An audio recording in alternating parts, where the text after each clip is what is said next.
So for one reason or another, there's been a real shift happening in the world of consumer brands. Cult sportswear labels and community-led apparel brands, they're popping up everywhere right now. Or at least they're trying to. Maybe it's because inspiration has never been more accessible, or content creation has never been easier or cheaper. The barriers to ideation and production have been lowered. This has allowed culturally savvy young entrepreneurs to enter the market.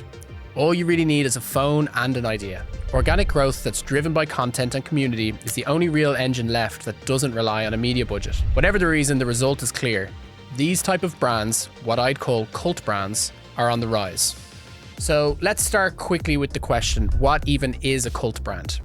It's a bit ambiguous, there's no clean definition, but when you see one, you know. In my opinion, there are three really consistent traits. First, authenticity. These brands speak directly to their audience in a way that feels effortless. It's not try hard. The content, the copy, the visuals, it's all aligned with the customer because the people behind the brand are basically building for people like them. There's usually a character or a set of characters associated with the brand.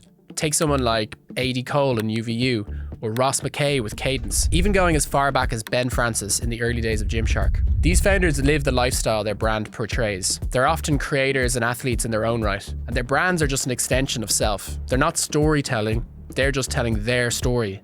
Second is taste. Cult brands tend to have very strong creative direction. Their aesthetic is their own. You don't confuse them for anyone else, and they treat branding like an art form. They're building worlds and not product pages.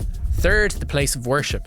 Cult brands aren't just online. They show up in the real world and they curate experiences. For example, Rafa isn't just a bike shop, it's the hangout spot for cyclists. UVU don't just drop clothes, they show up at marathons with espresso bars and massage guns. Closer to home, Emporium in Dublin.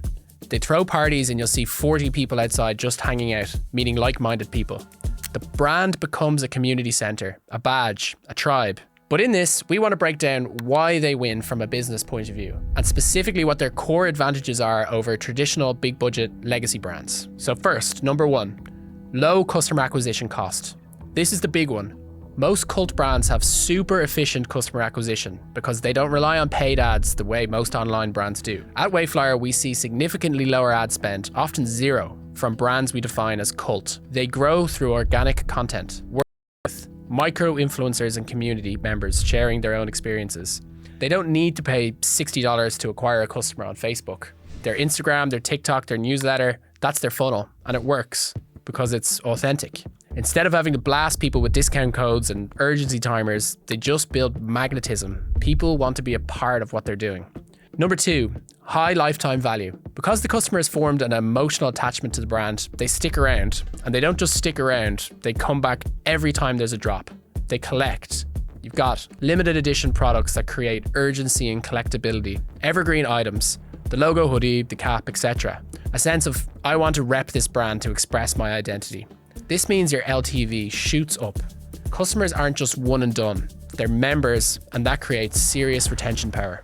Number three, strong margins. Because these brands are direct to consumer and positioned as premium or special, they can charge more.